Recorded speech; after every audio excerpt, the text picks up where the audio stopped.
229쪽에 6번. 주택건설 사업에서 건설들은 주택 또는 대지 등 사업 주체의 저당권 설정이 제한되는 기간은, 자, 우리 저당권 설정이 제한되는 기간은 보통이라면 입주자 보호랑 관련돼 있으니까 입주자 모집 공고 승인 신청일로부터 입주 가능일, 이전 등기를 신청할 수 있는 날 같은 날, 그날이요 60일까지 기간 동안이 되겠습니다. 그럼 여기서는 5번이 되죠.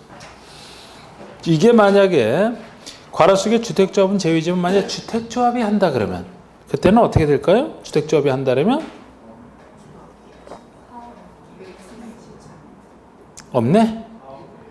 글쎄 사업계획 승인 신청일부터 해야 되는데 60일이 있어야 되는데 6월까지니까 여기 없네. 하여튼 주택조합이 할 때는 사업계획 승인 신청일로부터죠. 자, 7번 보세요. 다음 중 주택법에서 사업주체가 일정 기간 동안 예정자를 보호하기 위해서 예정자 동의 없이 할 수 없는 그런 행위가 아닌 것. 할 수 없는 행위가 아닌 것이니까 할 수 있는 행위를 찾아보라는 얘기죠. 주택의 가등기 담보권 설정하면. 가등기 담보권 설정하면은 해가 되나요? 예정자에게? 해가 되지. 되지. 임차권 설정하는 거. 이게 답이죠. 임차권은 어떤 게 안 되는 거예요? 등기를 할 수 없다고. 임차권 등기를 못 한다고요. 등기되는 임차권이 제한되는 거 아닙니까? 그냥 임차권은 채권에 불과하기 때문에 어차피 예정자에게 대항 못 해요. 보통 임차권이면. 전세권, 그 아래 매매, 그 아래 증여.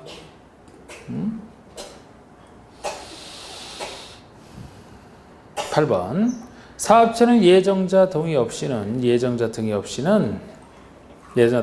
양도 등이 될 수 없는 재산임을 주택 및 대지의 소유권 등기에 부기 등기해야 된다. 그 시기로서 옳은 거. 자, 우리 부기 등기 시기. 대지는 입주자 모집 공고 승인청과 동시에, 주택은 소유권 보존 등기와 동시에. 답은 몇 번이 되나요? 5번. 9번의 사업체의 부기 등기와 관련된 내용이다. 옳은 것은, 자, 1번 부기 등기일 이후에 해당 대지나 주택을 양수하거나 제한물권을 설정받은 경우 또는 압류가 압류, 가첨도의 목적물로 한 경우에는 그 효력을 취소할 수 있다가 아니고 무효죠. 당연 무효가 되죠. 취소 사유가 아니고 무효입니다. 무효. 이번에 사업체는 입주자가 소유권 이전 등기를 마치는 때까지 부기 등기를 말소할 수 없다. 자, 입주자가 소유권 이전 등기를 마칠 때까지 아예 부기 등기를 말소할 수 없습니까? 그럼 그전에는 말소할 수 있는 경우 없나요? 있잖아요. 그전에 말소할 수 있는 거 있잖아. 소유권 이전 등기를 신청하실 때로부터 60일이 될 때까지는, 60일이 경과한 때에는 말소할 수 있으니까 그 60일이 만약에 경과했다면 이전 등기를 마치지 않았더라도 말소가 가능하죠. 60일이 경과한 이후에는 보호할 필요가 없어서 말소할 수 있으니까 꼭 마치지 전까지 하더라도 말소할 수 있는 거지. 마치기 전에도. 3번에 사업체가 사업 승인이 취소되면 부기 등기를 말소할 수 없다. 말소할 수 있죠. 사업 승인이 취소가 되면 공사 못하니까 말소할 수 있습니다. 4번에 사업체는 예정자가 이전 등기를 신청한 경우는 말소할 수 있다. 이게 맞네, 그죠? 이미 이전 등기를 신청했다면, 등기를 이미 신청만 하면은 그 위에 말소를 해도, 다른 말소에서 다른 등기가 유효하게 된다 하더라도 이 사람이 먼저 보호를 받기 때문에 말소할 수 있는 세 가지 중에 하나가 이겁니다. 5번에 사업주체가 국가지자체, 토지주택공사 또는 지방공사, 공공사업체인 경우에도 부기등기를 해야 된다. 공공은 믿어주니까 부기등기할 필요 없다. 요거랑 이제 대지가 사업주체 소유가 아닌 경우에도 남의 땅이라 부기등기를 할 필요가 없죠. 다음은 투기과열지구 지정 해제에 대한 설문이다. 틀린 거. 국장이나 시도지사가 주택정책 심의위원회 심의를 거쳐 투기과열지구로 지정할 수 있다. 투기과열지구는 누가 지정한다 그랬어요? 국장과 시도지사. 2번 국장이 투기과열지구로 지정하거나 해제할 때는 시도사 의견을 듣고 그 의견에 대한 검토 의견을 회신한다. 이 국장과 시도사 두 사람이 지정 주체지만 국장이 할 때는 바로 아랫사람 의견만 들으면 되기 때문에 편하고 시도사가 할 때는 국장과 협의를 해야 되게 좀 더 힘들고 그 차이. 예. 3번에 시도사가 투기고발적으로 지정해제할 때는 국장과 협의해야 된다. 맞습니다. 4번에 국장은 3년마다 투기고발 지정의 계속 여부를 재검토하라. 1년. 이게 1년마다 1년 중에 하나입니다. 5번에 국장이나 시도사가는 투기고발지구에서 그 지정 사유가 없어졌다고 인정할 때는 지체 없이 해제하고 홍보하라. 그렇습니다. 이 지정한 사람이 지정했는데 이제는 유지할 필요가 없다고 판단하면 그때는 이제 해제하고 홍보하라. 뭐 직권으로 이럴 때도 그렇고요. 요청받아도 그렇고. 11번에 투기과일주기에 대한 설명으로 옳은 것은 일정한 지역의 주택 가격 상승률이 물가 상승률보다 현저히 높다. 이럴 때 시장은수구청장은 해당 지역을 투기과일적으로 지정할 수 있다. 그런데 이거는 사유는 좋은데 시장은수구청장 이게 틀렸지. 시도지사나 국장이나 시도지사가 지정 주체잖아요. 시장은수구청장은 요청해야지, 하고 싶으면 요청해야지 본인이 지정권자는 아닙니다. 2번 시도지사가 투기과일적으로 지정하는 경우는 시장은수구청장 협의, 국장과 협의해야 돼요. 3번에 투기과일지구로 지정되면 투기과일지구 내의 기존주택에 대해서 주택의 전매 제한이 적용된다. 이게 이제 투기과일지구에 대한 종합 문제예요. 투기과일지구면 분양권 전매 제한과 관련이 있죠? 네. 그런데 이거는 기존 주택에 대해서 해서 틀린 거예요. 여러분 분양권 전매 제한에서 투기과일지구나 조정 대상 지역이면 입자로 선정된 집이만 해당 주택은 아니고, 그런데 분양가 상한제나 거기서 벗어났다라도 보통의 민간택지라면 지위뿐만 아니고 당첨된 지위뿐만 아니고 해당 주택까지 다 되잖아요. 그래서 투기과일지구처럼 조정대상 지역은 다루는 것이고, 투기과일지구가 처음 나올 때 입자로 선정지 즉 당첨된 지위만 전매 제한을 막았지 기존주택은 손대지 않아서 기존주택에 대해서는 전매 제한이 적용되지 않습니다. 이건 조정대상 지역도 마찬가지예요. 4번의 주택의 분양계획이 지난달보다 30% 이상 증가했다. 그럼 투기과일지구로 지정해야 된다. 아니 분양계획이 30% 이상 증가했다라면 공급이 늘어나니까 가격이 떨어진다 그랬죠? 네. 증가가 아니고 감소.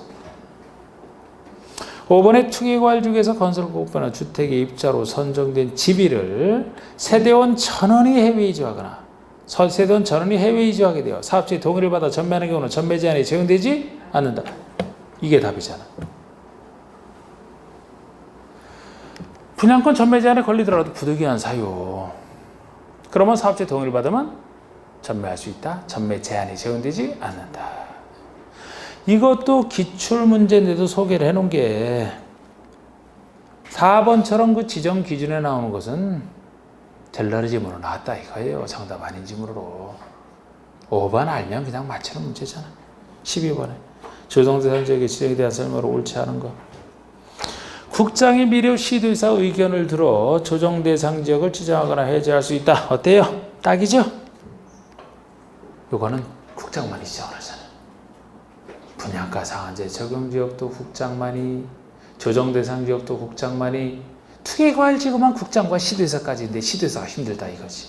예.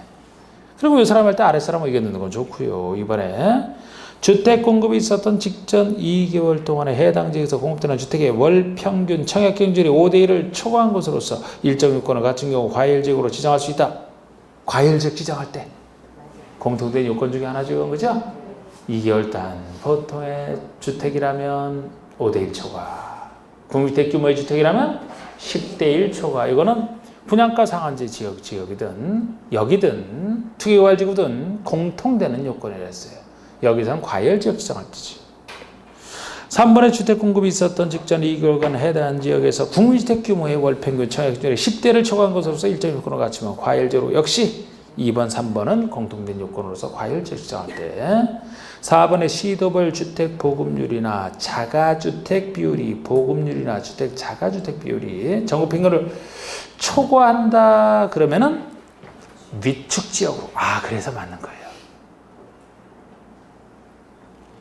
주택 보급률이 전국 평균보다 넘는다 그러면 보급이 많이 됐다. 자가주택이 많다는 얘기니까 수요가 그만큼 떨어져서 위축 지역으로 지정할 수 있는 것에도 이게 만약에 전국 평균 이하라면 과열 지역으로 지정할 수 있는 곳이죠. 5번에 시장허수구천장은 조정 대상 지역으로 유지할 필요가 없다고 판단되는 경우는 국장에게 그 지정의 해제를 요청할 수 없다. 상식적으로 왜 없겠어요. 시장들이 본인이 지정권자만 직접 해제할 때는 지정권자 아니니까 요청할 수 있겠죠. 요청할 수 있어야 되는 거지 당연히. 13번의 사업주체가 건설을 공급하는 주택의 입주로 선정된 지위나 주택으로서 10년 내에서 영위자하는 기간이 지난 영위자하는 기간 내에 전매하거나 전매할선이 금지되는 것.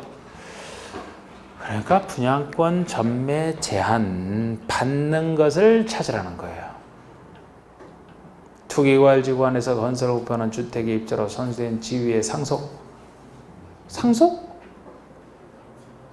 상속은 전매가 금지가 됩니까?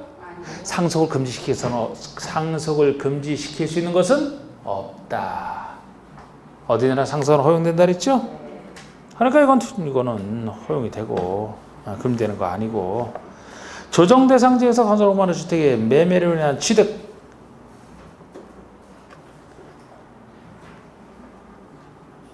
이거는 왜 아니에요?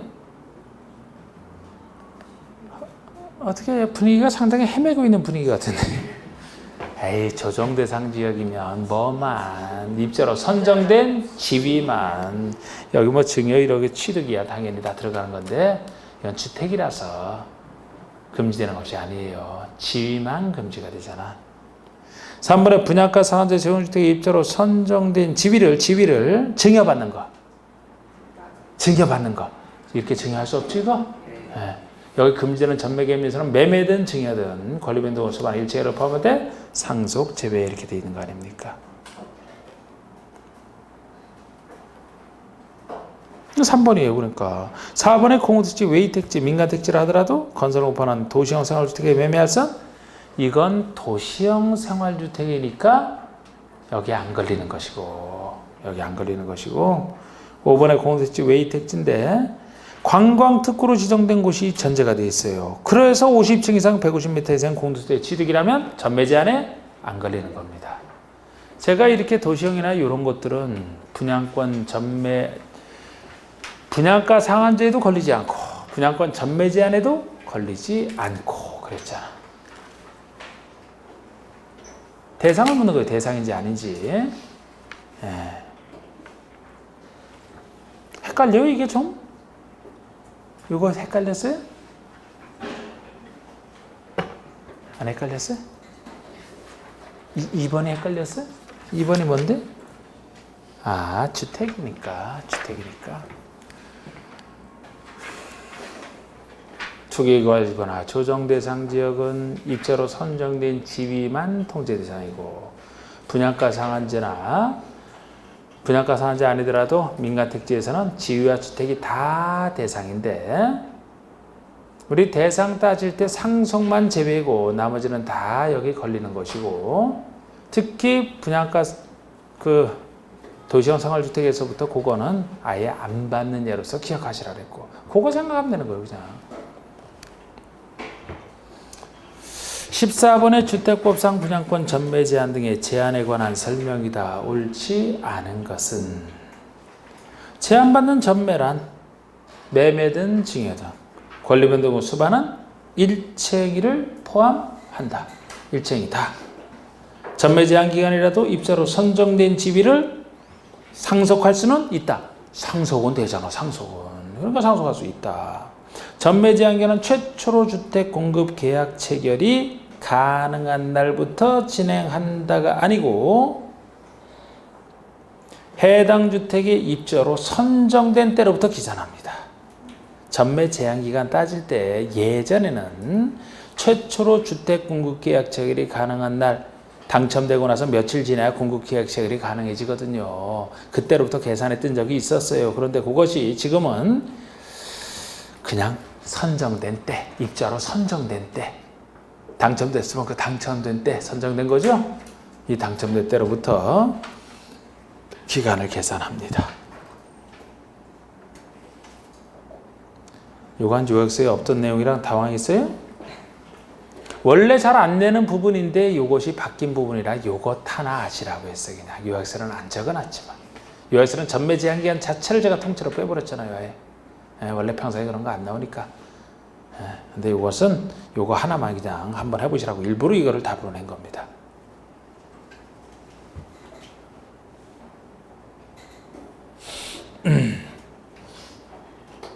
이게 여러분 이게 이렇게 그전에는 최초로 공급계약 체결이 가능한 때로 그러니까 당첨되고 나서 며칠 지나면 공급계약 체결이 가능하거든.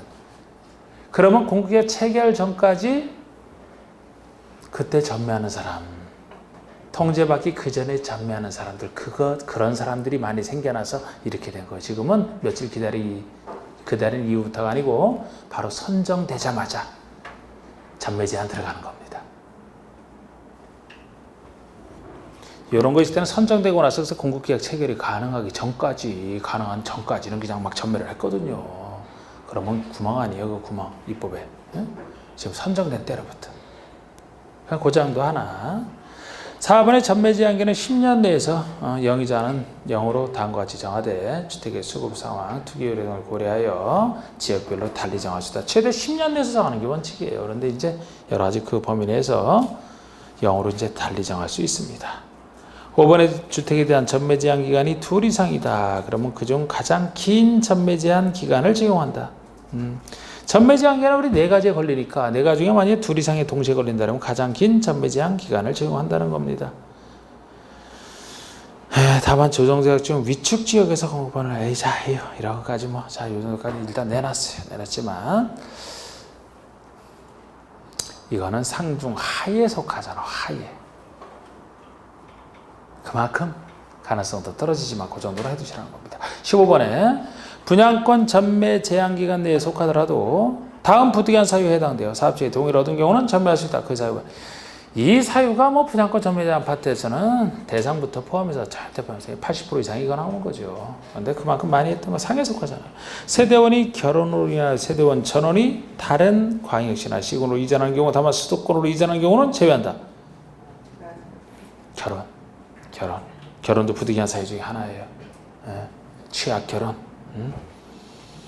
근무지 변경, 수도권은 제외. 이번에 이혼원의 입자로 선정된 지를 배우자에게 이전한다? 공익사업시행으로 주거용 건축을 제공한 자가 사업시행자로부터 이주해치는 주택을 공급받은 경우로서 시장 등이 확인하는 경우. 이것도 있어요. 이주해치는 주택에 대한 혜택. 그러고 보니까 아까 우리 이론할 때는 제가 이혼하고 나서 그 중간에 있는 거를 빼먹고 지나갔네? 그죠? 그 중에 하나가 이거예요, 그냥. 공익으로 해서 집 제공한 자가 이주해 주택을 받았다. 그러면은 요거랑 이제 공공기관에 대한 채무를 이행하지 못하여 경매 공매가 시행될 때 이때도 부득이한 사유 중에 하나였죠. 4번에 세대원 전원이 해외 이주하거나 2년 이상 해외 체류, 2년 이상 해외 체류 다 세대원 전원이죠. 5번에 입자로 선정된 지위나 주택의 전부를 배우자에게 정의한다. 요거는 일부만 정의하지 전부는 정의할 수 있는 사유가 아니죠. 그래서 틀린 것이고. 16번에 세대주인 갑이 취득한 주택은 주택법령에 의한 전매 제한 기간 중에 있습니다. 다음 중 갑이 이 주택을 전매할 수 있는 경우를 찾아라. 그러니까 이 갑이 취득한 주택이 전매 제한 기간 중에 있는데 전매 제한을 받고 있는데 이 주택을 전매할 수 있는 경우를 찾으라는 거예요. 단 다른 조건은 충족한다 이렇게 돼 있으니까 사업주의 동의라든지 이런 것 다른 조건은 있다고 가정을 하고 세대원인 갑의 아들의 결혼으로 갑의 세대원 전원이 서울특별시로 이전하는 경우 전매할 수 있나요? 안 돼. 왜? 서울특별시는 수도권이기 때문에. 취약 결혼이죠. 이때는 수도권으로 가는 사유는 안 돼요.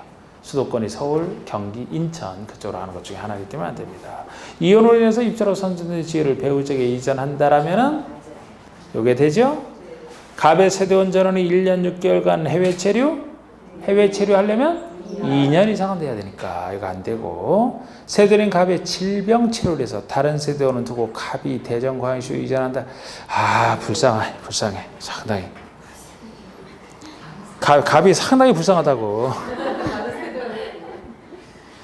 다른 세대원은 두고 갑이 혼자 참 아픈 몸을 이끌고 혼자 떠난다. 가족의 도움을 받죠. 아주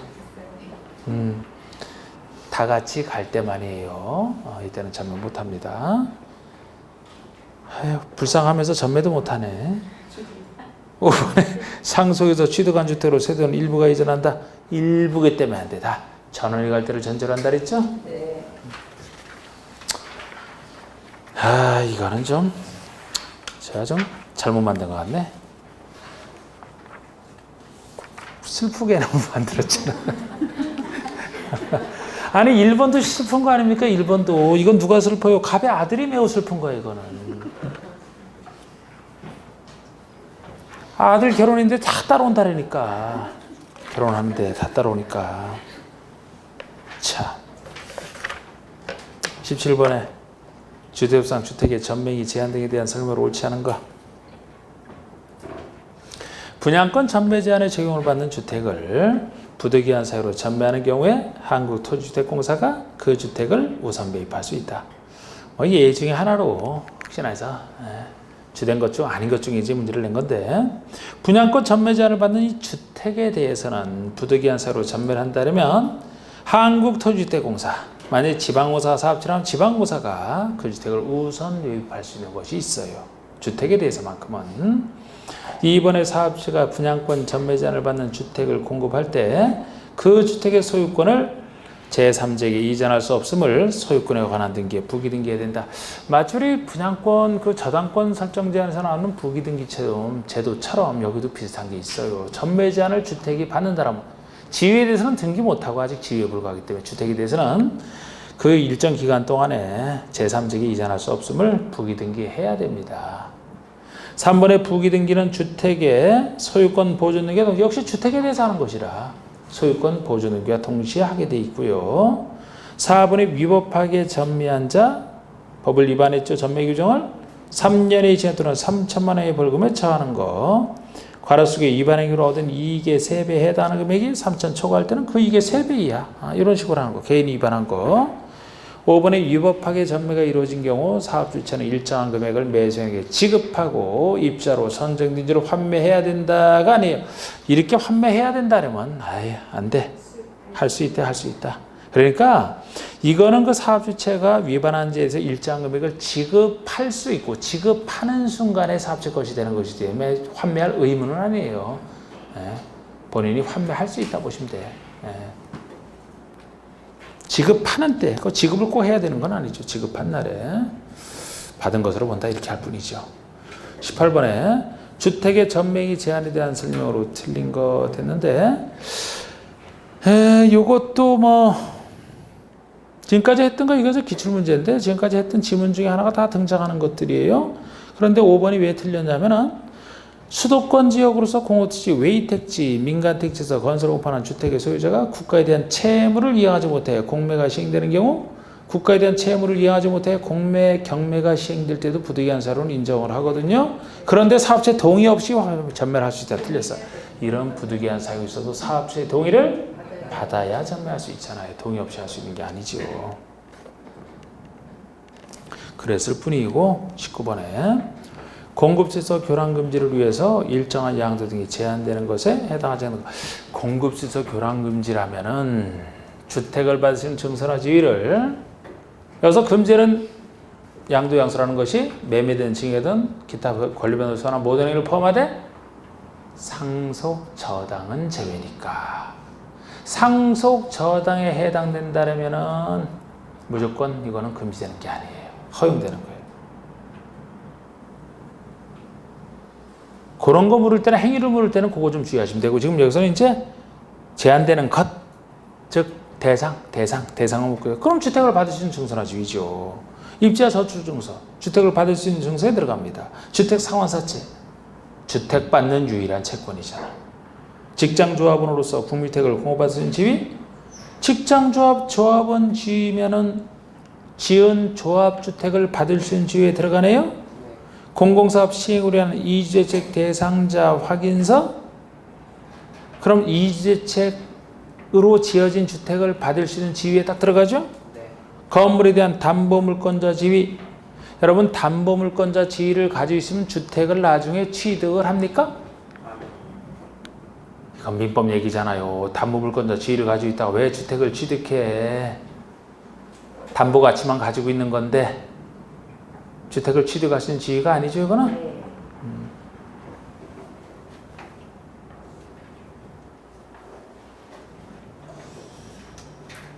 20번에 주택법령상 주택의 공급사 교란 행위에 해당하지 않는 것을 모두 찾으면, 교란 행위에 해당되면은 요거는 이제 금지가 되니까요. 교란 행위에 해당하지 않는 거, 이거 할 때가 아까 그 상속조당 제외된다. 상속조당이 있으면 무조건 교란 행위 아니고요. 나머지 중에서는 이제 주택 받을 수 있는 증서주의를 얘기하는. 그러면 모두 한번 찾아봅시다. 공부용이네. 주택을 받을 수 있는 조합원 지위, 주택 받을 수 있는 지위죠? 증여한대. 안 되지. 교란행위에 해당되지, 이거. 금지되는 교란행위에 해당되죠. 나번 입주자 저축 증서의 증여? 이것도 안 되죠?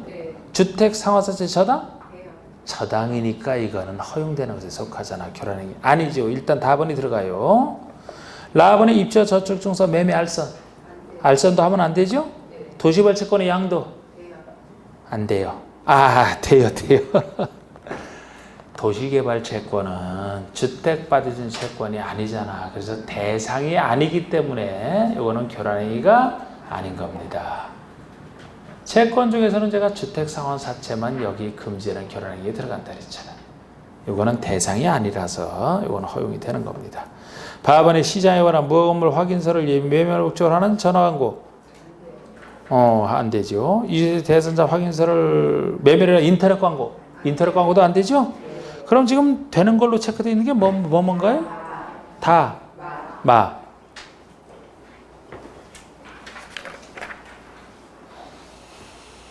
21번에 교란금지 규정을 위반한 자 등에 대한 설명이 옳지 않은 거. 제한되는 일을 위반한 경우에 주택 공급을 신청할 수 있는 지위와 체결된 주택 공급 계약을 무효로 한다. 이 얘기는 지위와 경우계약을 다 무효로 한다니까 틀렸죠. 신청할 수 있는 지위는 무효지만 여기에 의해서 체결된 계약은 취소할 수 있다. 그렇잖아요. 뒤는 취소할 수 있다. 공급 계약에 대해서만. 2번 국장은 위반한 자에 대해서 10년 내의 범위에서 국토교통부를 영위 정하는 바에 따라 주택의 입주 자격을 제한할 수 있다. 이거 맞고요. 10년 내에서 제한할 수 있다. 3번의 사업주가 위반자에 대해서 영위정하는 바에 따라 산정한 주택가격에 해당하는 금액을 지급할 때는 지급한 날에 사업체가 그 지역을 지정한 것으로 본다. 아까랑 비슷한 환매 규정이죠. 위반에 대한 환매 규정. 4번의 사업주는 매수행의 주택가격을 지급한 경우에는 입주한자에 대해서 기간을 정해 퇴거를 명할 수도 있고 공업사 교란금지 규정을 위반한 자는 3년 3천. 개인이 위반한 건 3년 3천. 이때도 위반행위로 인해서 얻은 이익의 3배에 해당하는 금액이 3천만 초과할 때는 그 3배이야. 이렇게 되는 거 1번만 정답이 되겠습니다. 22번 주택 공급에 대한 설명으로 옳은 거. 이것도 보면 기출 문제인데 1번 보시면 이거 이런 식으로 이제 소개해 놓은 게 참 이렇게 종합 문제로 주로 나오기 때문에 관련된 거 종합 문제로 나오기 때문에 한번 소개를 해봤지만 역시 다 앞에서 했던 것에 거의 반복이에요. 지금 이게 반복에 불과합니다. 근데 여기저기서 관련된 것을 참 처음부터 앞에 쭉 하기 때문에 일단 여기서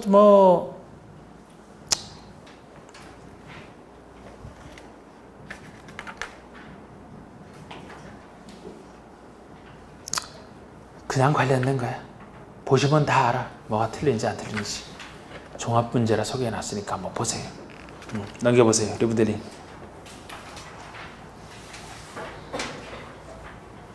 공동주택의 리모델링에 대한 설명이다. 옳은 것을 고르면 공동주택의 입주자, 사용자, 관리주체가 리모델링 행위를 할 때는 승인권자의 승인을 받아야 된다. 리모델링 행위를 할 때 사업 승인을 받습니까? 리모델링 허가라 그랬잖아. 간단한 허가. 사업 승인은 건설할 때 얘기를 하니까요. 건설할 때. 그래서 사업 승인 받는 경우가 아니고 다른 얘기 없으면 그냥 리모델링 허가라고 해야 돼요. 세수를 증가하는 리모델링, 그것도 30세 이상 증가하는 그 얘기 붙었을 때만 그 부분만 예외적으로 사업 승인 대상이 되는 거지. 예? 그때도 보통의 리모델링은 허가고요. 이번에 리모델링의 시공자를 선정하는 경우에는 수의계약 방법으로 아유 이러면 안 되지. 이러면 특혜가 되게. 시공자를 선정할 때는 어떻게 해야 돼요? 경쟁입찰로. 3번에 리모델링 조합인 주택단지 전체를 리모델링 하려면 단지 안에 전체 공사일권의 각 75% 이상 동의와 동별 50% 이상 동의. 조합이 할 때. 이 조합이 할 때 외에는 조합이 아닌 자가 할 때는 다 전원의 동의고요. 조합이 할 때만큼은 이제 75, 동별로는 75가 되죠. 동만 할 때는. 단지 전체는 단지 전체 75, 동별 50% 이상이지만. 그래서 3번이 맞고 4번에 리모델링 조합이 동을 리모델링 하면 동의 50%가 아니고 동의 75% 이상 동의가 되겠죠. 그리고 입주자 대표에는 리모델링 할 수 없다? 할 수 있어요. 하되 이제 전원 동의가 필요하지 이때는. 한 사람도 반대하면 안 돼서 까다롭죠. 자, 이번에 리모델링에 대한 설명을 옳은 것은 기존 14층 건축물의 수직 증축형 리모델링이 허용되는 경우에 2계층까지 증축할 수 있다? 14층 이하까지는 수직 2계층이죠? 15층 이상일 때는 3계층이니까 이건 딱 14층을 물어봤잖아요. 2계층 맞고 그럼 이게 바로 정답이잖아. 그냥 이건 개념에 나오는 걸 정답화시킨 거 아닙니까? 그냥 관련돼서 쭉 해놨지만 이번에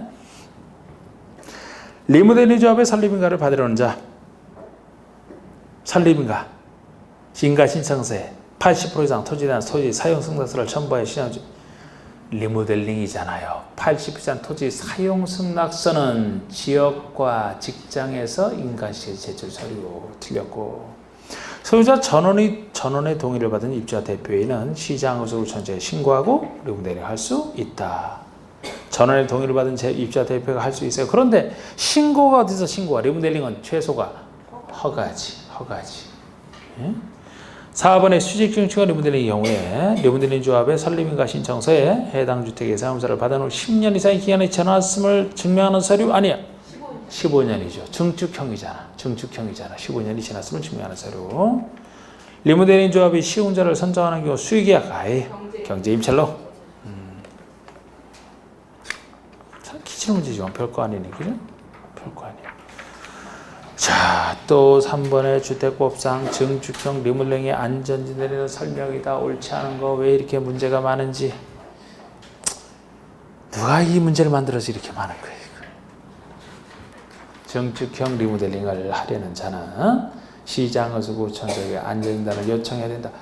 자, 우리 대수선이 아니고 증축형을 할 때는 의무적으로 요청해야만 되고 시장은 의무적으로 해야 된다 그랬죠? 그 얘기입니다.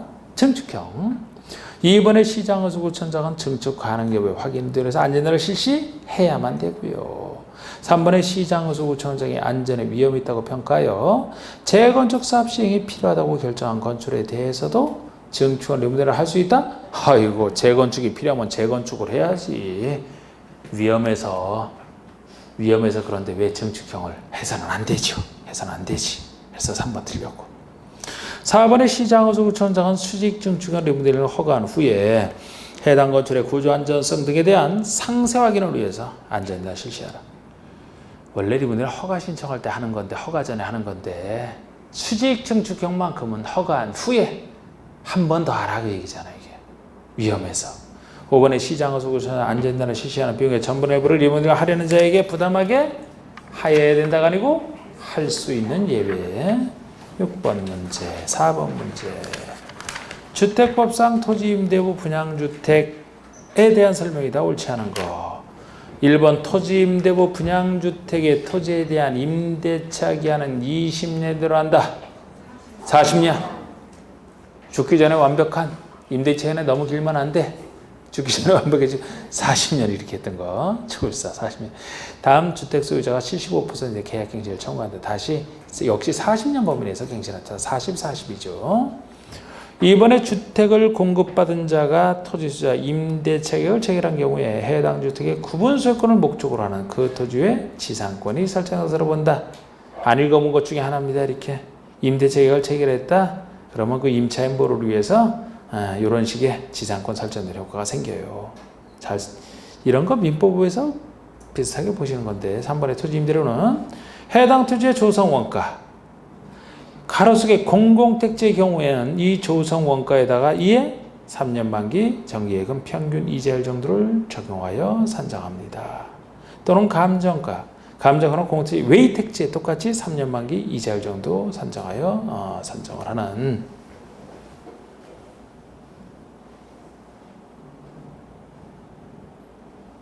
이 정도는 잘 보셔야 돼. 요거를 바꿔낼 확률이 제가 볼 때는 제일 높으니까 만약에 여기 문제 낸다면 공공택지니까 좀 더 희생을 하라. 돈 없는 사람을 위해서 조성 원가로 민가택지라면은 감정가로 요거 구별하는 거 3년 만기가 중요한 것보다도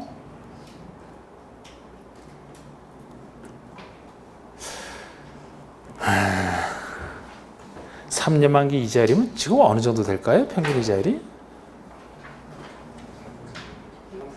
1%? 2%? 2%면은 여기 이 주택을 임대주택을 이걸 분명히 싼 곳에 지을 텐데, 야 감정가로만 한달에도 토지의 감정가가 얼마 안 되겠네, 그죠? 그 개별 땅에 대한 그 토지니까 싼 데도 한다는 거 토지가가 얼마 정도 나올 거야? 그거 감정가라면 1억 잡으면 2%면 얼마예요? 200만 원.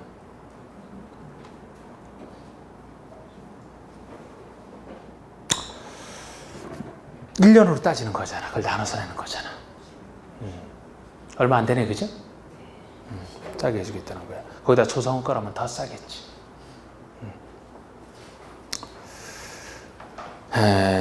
4번의 토지수자는 토지 임대료 약정을 체결한 후 2년이 지나기 전에는 임대료 증액을 청구할 수 없다. 2년 지난 후에만 증액은 청구하는데 2년 그 정도. 뭐 5번 사실 2번 5번 그냥 집어넣은 거예요. 늘 게 없어서 1번 3번 4번 잘 보면 돼. 그냥 5번 보고 싶으면 보대. 자, 우리 농지법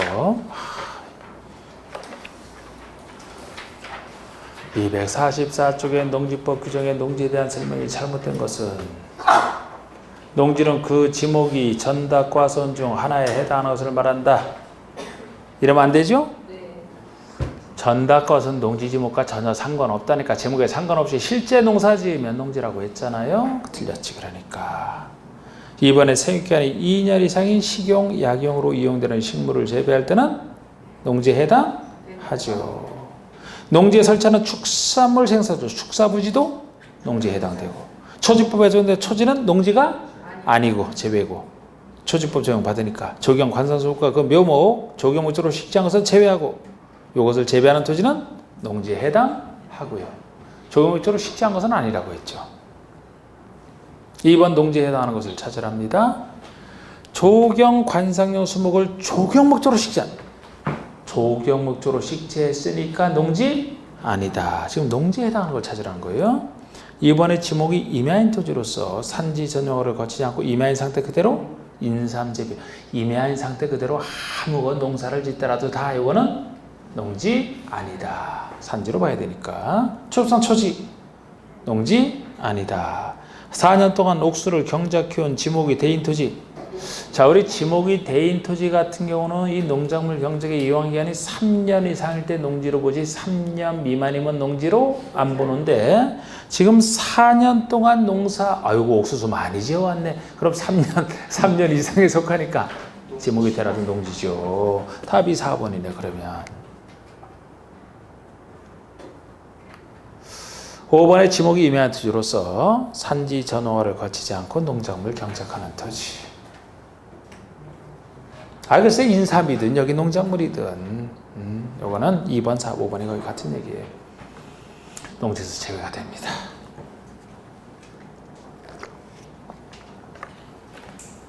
다음 중 농지법 명사 농업인에 해당하는 자. 자, 농업인 1년 중 90일을 농업에 종사한대요. 딱 90일. 그럼 90일 이상에 딱 속하네? 농지에서 300제곱미터의 버섯 재배소를 설치해 버섯을 재배한대요?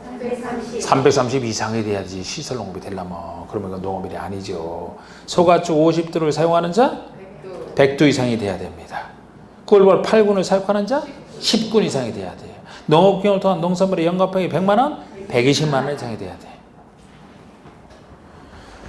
4번의 농집상 용어 정의가 잘못된 것은 농업법인이란 영농조합법인과 업무집행권을 가진 중에 3분의 1 이상이 농업인인 농업회사법인을 합쳐 부르는 개념 정확합니다.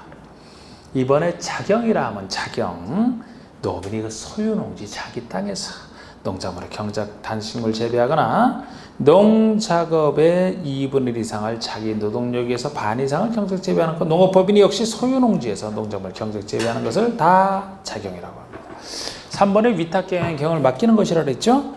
농지 소유자가 타인에게 일정한 보수를 지급하면서 약정하고 농작물의 전분의 부를 위탁하여 행하는 경영을 위탁경영이라고 하고요. 4번에 농지 전용이란 농지를 농작물 경작이나 산식물 재배 외의 용도로 쓰는 것을 전용이라고 합니다. 5번에 농지를 농지의 계량시설과 농지에 설치한 농축산물 생산시설로서 영위자하는 시설 부지로 사용하는 것은 전용에 해당한다. 이건 농지 개념에 속하는 것이라 전용이 아니죠. 농지의 계량시설 부지, 농로 수로 부지 아니면 농축산물 아까 축사부지, 곤충사육사 부지는 농지에 속한다 그랬죠? 네. 농지에 속할 건데 이건 농지 외에 쓰는 전용이 아니죠. 그러면 이건 전용이 아니죠. 5번에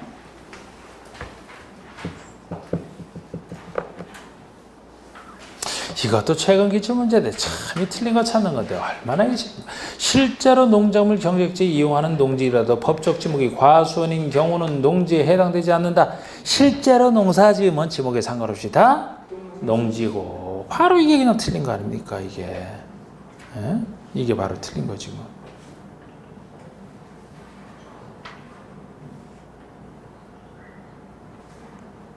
나머지 2, 3, 4번이 다 우리 했던 거 종합이에요. 그냥 여러 가지 종합적으로 문제 낸 거지 뭐. 네. 자, 이제 옆에 페이지 1번 소유와 취득 단계, 소유 취득. 다음 중 자기의 농업 경영에 이용하지 아니하는 농지라도 소유할 수 있는 것이 아닌 것. 원래는 자기 경영에 이용할 사람이 농지를 소유해야 되는데 경영에 이용하지 않아도 소유할 수 있는 그런 것. 예외적 소유죠? 아닌 것. 종묘 기타 농업 기자재를 생산하는 자가 그 목적 사업을 수행하기 위해서 필요로 하는 과수 인구수 분용 꽃가루 생산지로 농지를 이것도 예외적 소유죠. 목적 사업을 위해서 하는 거 중에 하나잖아. 학교 등의 실습지 중에 하나잖아 이게. 2번 주말 생업을 위해서 농지를 취득하여 한다. 농업진흥지역 밖의 농지 중 최상단부터 최하단부까지 평균세율이 10%인 농지로서 영위자는 용농권 분리농지를 소유한다? 이거는 이제 내용은 좋은데 경사율이 15% 이상이 되어야 영농권 분리농지가 될 수 있어요. 그 내용이 틀린 겁니다. 4번에 농지 전용 허가를 받거나 전용 신고를 한 자가 농지를 소유한다. 예외적 소유, 농사 안 지을 사람이니까 어차피 8년 이상 경영을 하고 이농한 경우 이농된 소유를 계속 소유한다. 이게 8년 이상 경영 후 이농에 해당되는 거죠. 넘겨보시고 2번에 농지 소유 상한제와 관련된 설명에다 옳은 거. 상속받아 농지를 취득한 자는 1만 제곱미터 이내 것에 한하여 농지를 소유할 수 있다. 그렇습니까? 상속받아 취득한 자는 만까지만 소유할 수 있어요? 이래면 안 된다 그랬잖아. 그냥 상속받은 자로서 취득했다면 농사 짓는 사람 안 짓는 사람 구별이 안 된다 그랬죠? 반드시 농업경영을 하지 아니하는 자 이 말이 들어가야 되지. 그래야지. 이게 틀렸고 2번에 5년 이상 경영을 하는 이농한 자는 이농에서 소유농지에서 1만 이내 것에 하나에 소유할 수 있다? 8년 이상이건 8년 이상. 3번에 주말 경영을 하고자 하는 자는 각 세대 원당 1000 미만의 것에 하나에 소유할 수 있다? 세대 원당이 틀렸죠? 그냥 원을 빼시면 돼. 원을 지우시면 돼. 그럼 각 세대당 면적이 되잖아. 세대당 면적을 풀면은 세대원 전부가 소유하는 총면적이 되는 거죠. 4번에 주말진으로 하고자 하는 자가 한군 농어촌공사에 위탁하여 농지를 임대해서 한다. 벌써 틀렸어. 주말 체험농은 취미형 농 하는 것 때문에 특별하게 소유를 허용하는 것이라 주말 체험농에 써야만 돼요. 농어촌공사에 위탁할 수가 없어. 빌려줄 수가 없어. 그쪽으로. 애초에.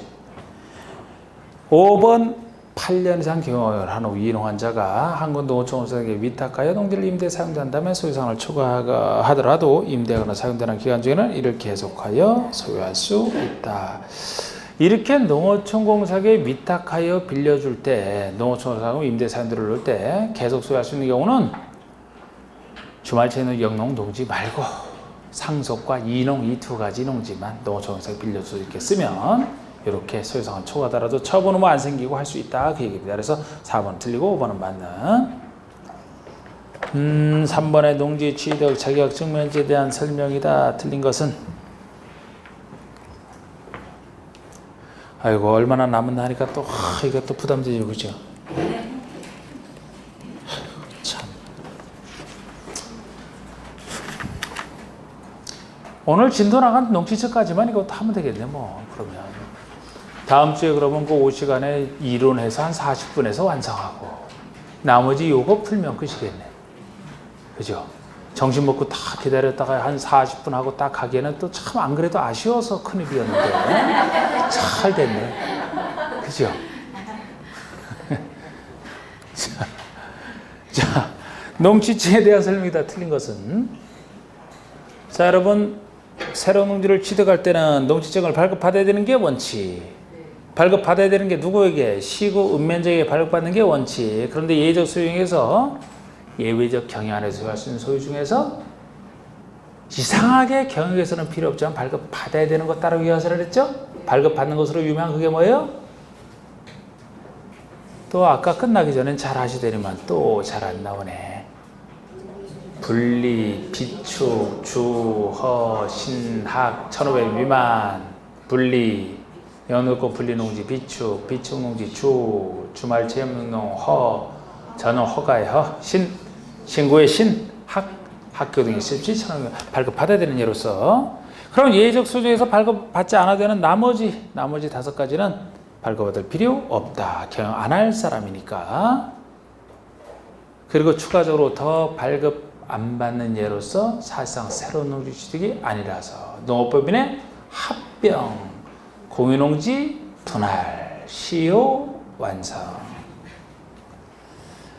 자, 일반 농지를 취득하고자 하는 자는 새로 취득하는 자라면 농업경영계획서를 작성하여 농지 수지를 관할하는 시구 읍면장, 분수진의 읍장 면장, 시구 읍면장에 제출하여 농지증 발급받아야 되는 것 틀린데 하나 없이 좋습니다. 이번에 농업법인이 농지를 취득하여 취득하는 경우는 농지증 발급받지 않고 취득할 수 있다? 발급받아야지. 왜 안 받아요? 농업법인이 그냥 취득할 때 얘기를 하면 새로운 농지 취득 아닙니까? 농업인이든 비농업인이든 농지증 발급받아야 되는 거예요. 그래서 우리 발급 기준에서 농업인이나 농업법인이 한다면은 기존 농지를 전부를 남에게 다 빌려줘서는 안 된다 이런 지원이 들어갔던 것이고 이게 어느 때 안 받는 거예요? 농업법인이 합병으로 취득할 때 합병 성격 때문에 안 받는다 그랬잖아. 그러면 이건 농업법인이 취득할 때가 발급받아야 되죠? 이게 틀렸습니다. 3번에 농업인이 취득하려면 농지증 발급받아야 된다. 이렇게 발급받아야 되는 거예요. 4번에 도시적인 농지에는 원칙적으로 적용되지 아니하는 규정이다. 이 얘기는 어디서 나왔던 얘기예요? 국계법에서 나왔던 얘기잖아요. 이건 국계법에서. 국계법에 관련된 것은 여러분 국계법에서는 우리 도시지역에서는 개발할 땅이기 때문에 도시적인 농지는 농사지으려고 가지는 게 아니고 개발할 땅이라고 했죠? 그러니까 그런 농지를 취득할 때는 개발할 사람이 취득하면 되지 농민이 취득할 필요는 없잖아. 그래서 제외되잖아. 배제. 그런데 거기서도 비록 도시지역이지만 녹지지역 안에 있는 농지로서 도중계획 시설 사업에 필요하지 아니한 농지에 대해서는 다시 적용이 된다 그랬죠? 순수한 농지라. 그 얘기야, 그 얘기. 거기랑 관련된 얘기입니다. 5번에 공유농지의 분할로 농지를 취득한 경우는 농지 취득 자격증을 발급받지 않고 취득할 수 있다. 왜? 공유농지 분할. 지분대로 가지고 있던 것을 분할하는 것에 불과하니까 발급받지 않고 취득하는 것에 들어가는 거 딱 맞죠? 2번만 틀렸습니다. 4번. 다음 중 농지를 취득하고자 할 때 농취 자격증명을 발급받아야 하는 경우를 찾으라. 발급받는 경우라면 일단 뭐부터 떠올리면 되겠어요? 그냥 단순 농업인 농업법인이 취득한 그걸 묻진 않을 거 아니에요. 이런 데서는. 발급받아야 되는 경우는 뭐를 찾아야 돼? 분리비축, 추, 허, 신, 학, 천업에는 발급받는 예로서 많이 나왔다 그랬잖아. 그것부터 좀 떠오르시라니까 그렇게 안 떠올리려고 노력을 그렇게 하네. 아이고. 그럼 1번에 주, 바로 주 나왔잖아. 답이잖아. 그럼 이게. 그 다른 건 잘 외우시는 분들이 왜 그건 자꾸 그렇게 잘 안 써먹으려고 할까? 이번에 합병, 상속, 시완성, 전용 협의, 행정청이 하는 거 다 발급 받을 필요 없잖아요.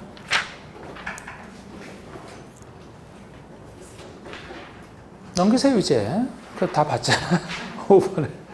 다음 중 농업 경영에서 작성 없이 농지증 발급을 신청하는 경우가 아닌 거. 역시 작성 없이 발급을 신청하는 경우라면 발급받는 경우였죠. 아까 분리비축 주어 신학 천원 미만이죠. 그것이 아닌 걸 찾으래요. 그럼 1번이 농업연구기관이 목적 사업을 수행해서 필요한 연구지로 농지를 취득한다. 이게 뭐예요? 학교 등의 실습지로 이걸 줄였던 거잖아. 학교 등의 실습지. 그럼 분리비축 주어신 학에 들어가네. 학에 들어가는 거네 이게.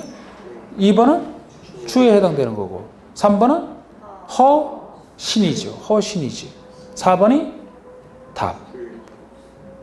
5번이 분리고 4번이 그러니까 답이지. 제가 전용 허가 신고 중에서는 협의라면 행정청이 협의한다 그랬죠. 그죠? 그래서 발급받을 필요가 없는 혹시 그걸 갖고 푸는 문제.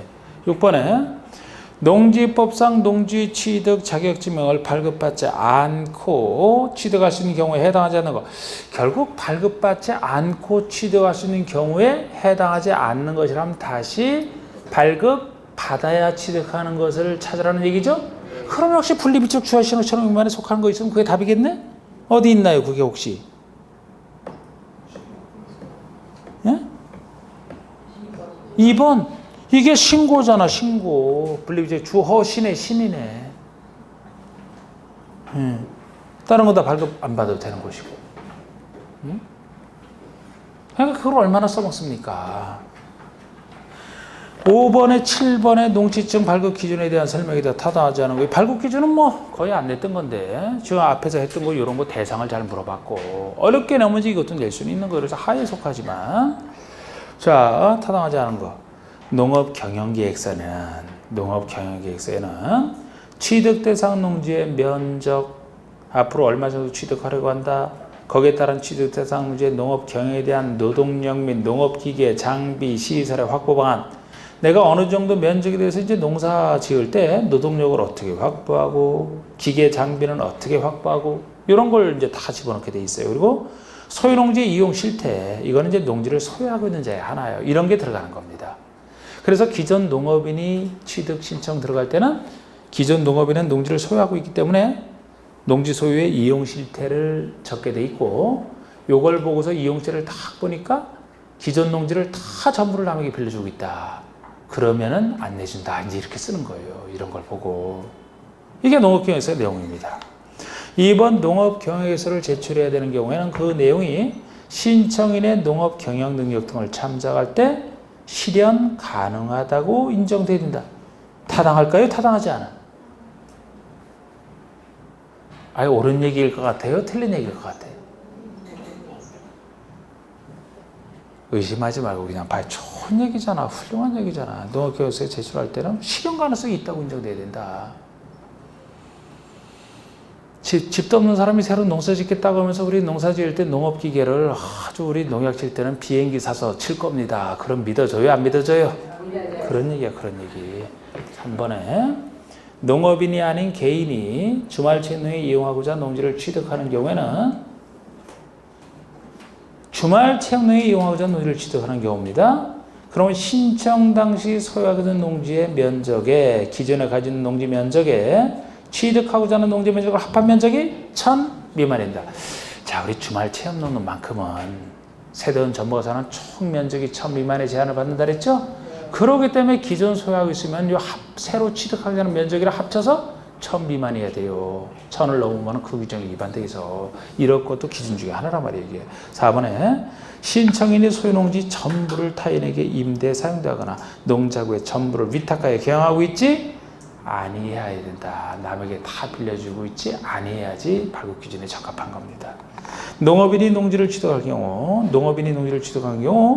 고정실온실이나 버섯집이나 비닐하우스 등의 시설이 설치되어 있거나 설치하고자 하는 농지의 경우라면 330 이상이어야 되고 그 외의 농지는 최소 1000 이상이어야 농지증 발급받을 수 있다. 농업인이 이 전제가 틀린 거예요.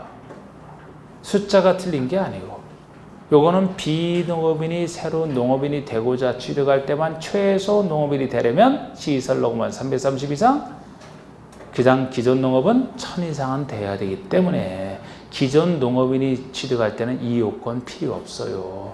비농업인이 취득할 때만 적용되는 요건이라 그게 틀린 겁니다.